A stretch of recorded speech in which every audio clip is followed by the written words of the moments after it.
In winter, after the rains soften the hard clay soil, I do my digging to build more swales, which are ditches that are built on contour that I've built all over my mountain, so they harvest the rainwater that comes down the mountain, sink it into the ground, and feed my wild food crops that I plant in them. My goal is to look out into the wilderness and see nothing but wilderness. Meanwhile, cultivating an enormous amount of food there. And I can only do that because of indigenous knowledge of plants and permaculture knowledge. These swales capture the rainwater and work as my irrigation system for plants that are adapted to this environment already.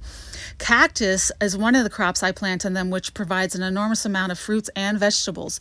Today, I'm planting yucca, which provides food, but also fiber and soap, which I use a lot. I'm also planting Indian ricegrass, which is a perennial grain that I don't have to replant, and it's high protein staple food, and it grows wild. I cover my ditches after I plant them with brush because that keeps my goats off of them and the wildlife off of them. It has also stopped rabbits from devouring cactus that don't have spines. For some reason, this works really well. It also provides shade, and I like it better than fencing. I don't like looking at the fencing.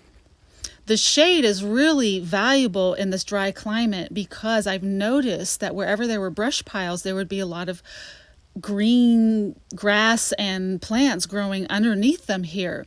So this is a quail hotel that I built so quail could breed, and look at how lush and green it is underneath while it's dry all around. That's because of the shade and moisture retention that it's helping with.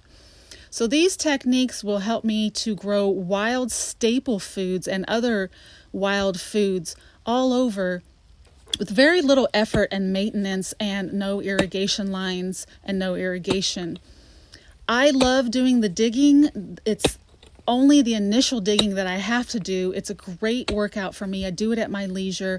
I don't use machines because I don't want to buy it, rely on fossil fuels, have to fix it, have to build something to store it in, have to look at it.